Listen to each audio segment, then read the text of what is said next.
Assalamualaikum warahmatullahi wabarakatuh. Halo teman-teman, kembali lagi dengan saya Bolo Riyado. Hari ini saya akan memberi pemahaman lebih dalam lagi tentang sholat.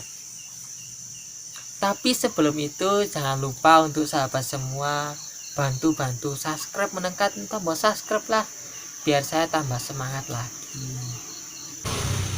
Dan video ini tuh di channel saya itu berpart-part ya, karena saya hanya memberi penjelasan itu hanya 5 menit saja. Kalau lama-lama sahabat nanti akan bosan. Baiklah, kita langsung saja kita menuju inti pembahasan. Sholat. Kalau tentang sholat pasti sahabat semua itu lebih paham daripada saya tentang sunahnya, wajibnya, tata caranya, prakteknya. Waduh, pasti lebih paham lah daripada saya. Tapi saya akan sedikit menjelaskan tentang gimana sih cara sholat yang khusyuk. Padahal kita itu sudah melakukan wudhu, kita sudah melakukan suatu semua tata caranya sholat lengkap, atau lengkap lah sampai gak ada yang salah. Tapi kenapa sholat ini itu kadang-kala nggak bisa merasakan sholat yang khusyuk? Khusyuknya sholat itu seperti apa sih? Kita kan nggak tahu. Ini pengalaman pribadi juga, karena saya dulu gak mikirnya kayak gitu juga. Kenapa? Padahal saya udah wudhu, saya sudah semua tata caranya sudah saya jelasin, tapi kenapa nggak bisa sholat yang khusyuk? Jadi saya cari-cari jawabannya, wah ternyata gini gitu. Jadi saya berbagi cerita, berbagi ilmu lah gitu. Jadi gimana sih cara sholat yang khusyuk ini?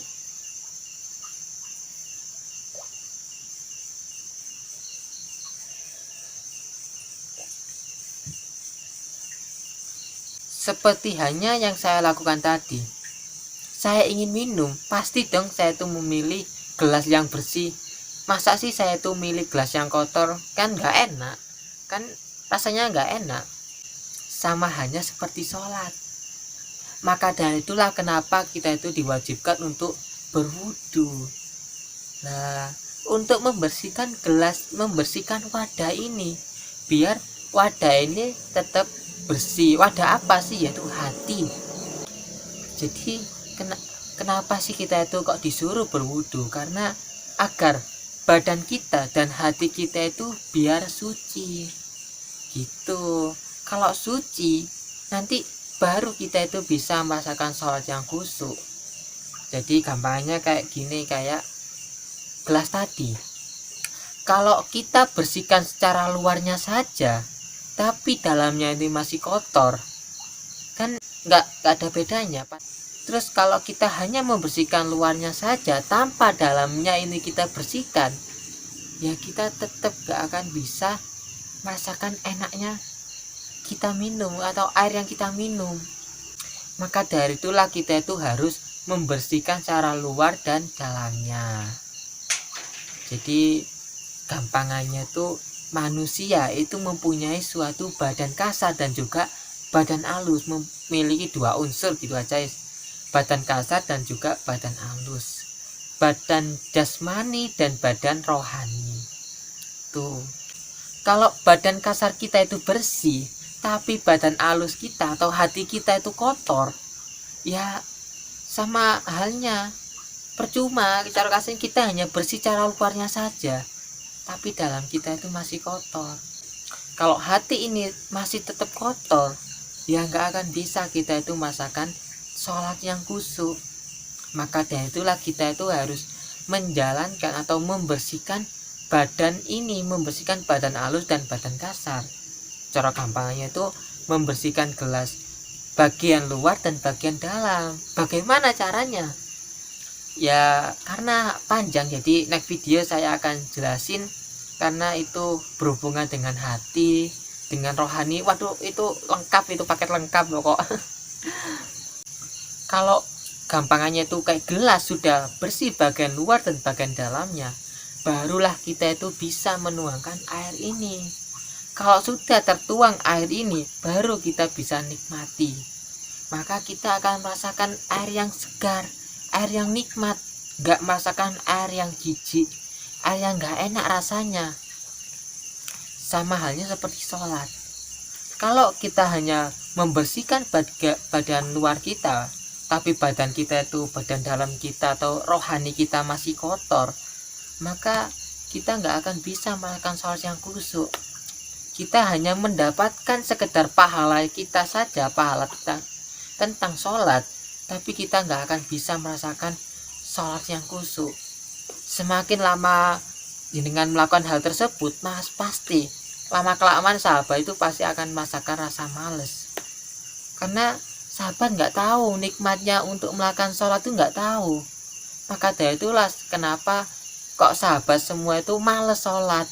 Itu sekedar jawabannya gitu. Loh, kok bisa sih males sholat? Kan sholat kan kewajiban bagi umat Islam. Ya kadangkala juga bingung kenapa kok males sholat gitu. Tapi ya dalam kehidupan asli yang ada orang malas sholat itu ada. Bahkan kadangkala ada seorang ya ulama kadangkala ada malesnya loh. Padahal dipandang ulama, tapi kadangkala ada malesnya di dalam hati terdalamnya.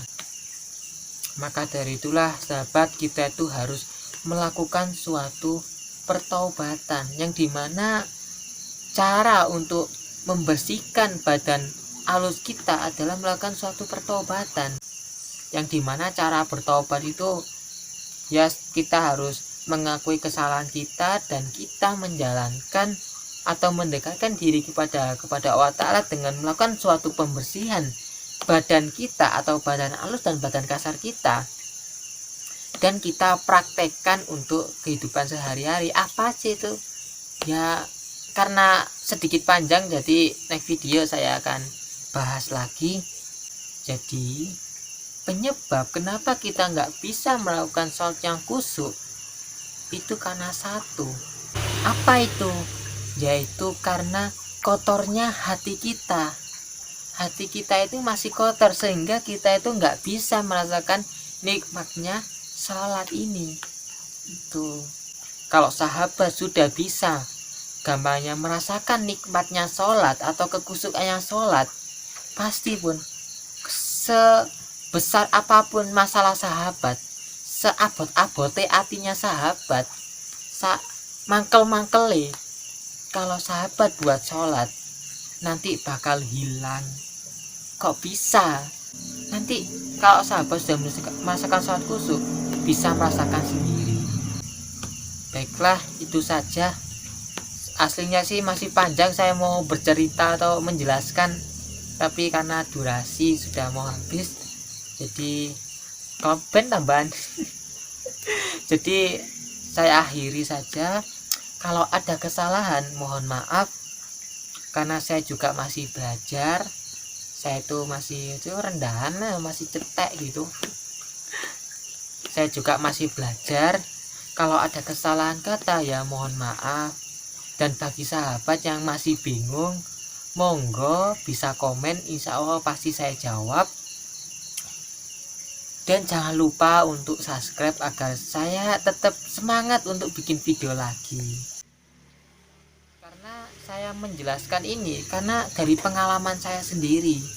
Jadi meskipun ya saya ketok 6 ini ki, tapi pengalamannya insya Allah alhamdulillah gitu aja wis. Tuh. Jadi saya tuh mau berbagi-bagi gitu tentang apa yang saya alami. Jadi saja, mohon maaf sekali lagi. Sekian dari saya. Wassalamualaikum warahmatullahi wabarakatuh. Salam Boloriat.